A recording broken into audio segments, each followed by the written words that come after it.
Ahoi, Mios Capitals, hier ist wieder eure Suistar und willkommen zurück zu einer neuen Folge von How to Play.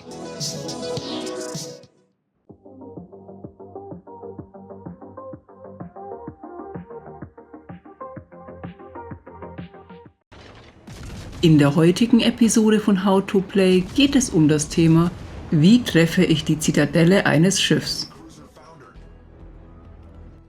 In Episode 6 hatte ich euch erklärt, wie HE und AP-Munition funktioniert, was übrigens auch eine wichtige Rolle spielt.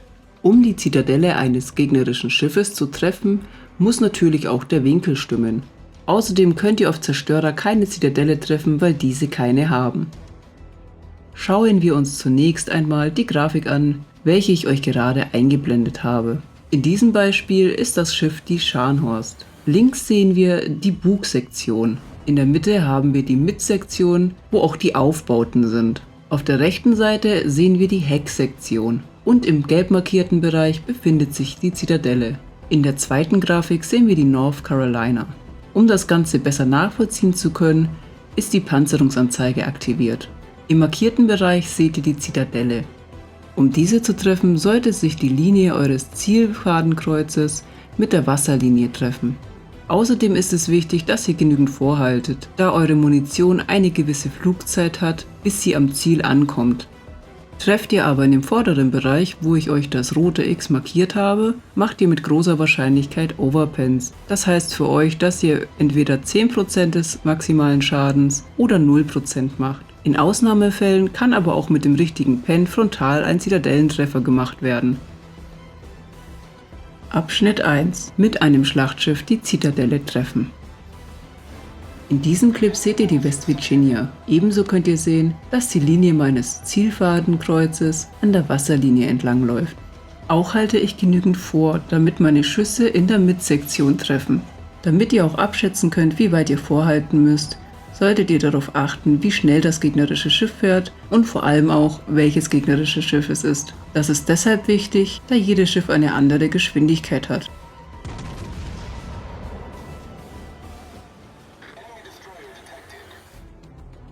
Damit ihr das Ganze besser beobachten könnt, habe ich euch die Stelle, an der die Granaten einschlagen, verlangsamt. Außerdem habe ich euch die Zitadellensektion markiert. Im zweiten Beispiel halte ich nicht direkt an der Wasserlinie vor. Wenn ihr aber auf die Minikarte schaut, seht ihr, dass die Tennessee ein wenig nach links fährt. Somit muss ich ein bisschen weiter hochhalten, das sollte sie rausdrehen, die Granaten trotzdem einschlagen. Mit den kleinen Tierstufen und den britischen Schlachtschiffen ist es übrigens möglich, auch mit HE eine Zitadelle zu schießen. Abschnitt 2: Mit einem Kreuzer die Zitadelle treffen. Als Beispielkreuzer habe ich die Pensacola gewählt. Gegenüber von uns ist eine Nürnberg. Da diese geradeaus weiterfährt, halte ich nur wasserlinig vor.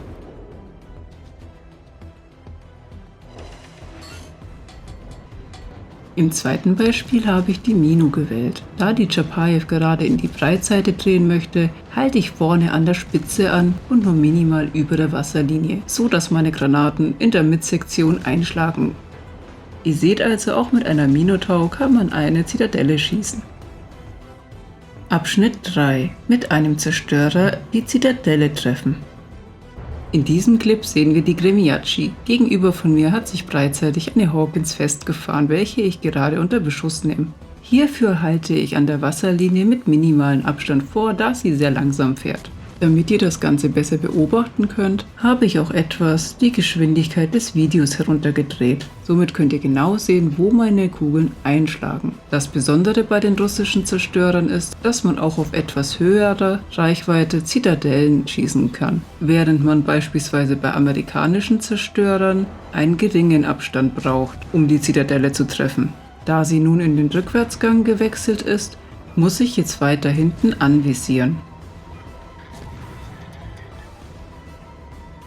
An dieser Stelle haben wir auch schon das Ende vom Video erreicht. Ich hoffe, das Video war für euch hilfreich und solltet ihr Fragen haben, dürft ihr diese gerne in die Kommentare schreiben.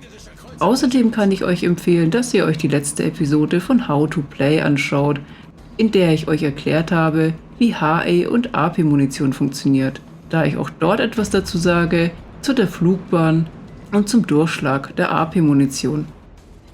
Und wenn dir generell mein Content gefällt und du gerne meine Videos schaust, dann vergiss nicht, ein Abo auf diesem Kanal dazulassen, damit du auch nichts verpasst, wenn ein neues Video erscheint.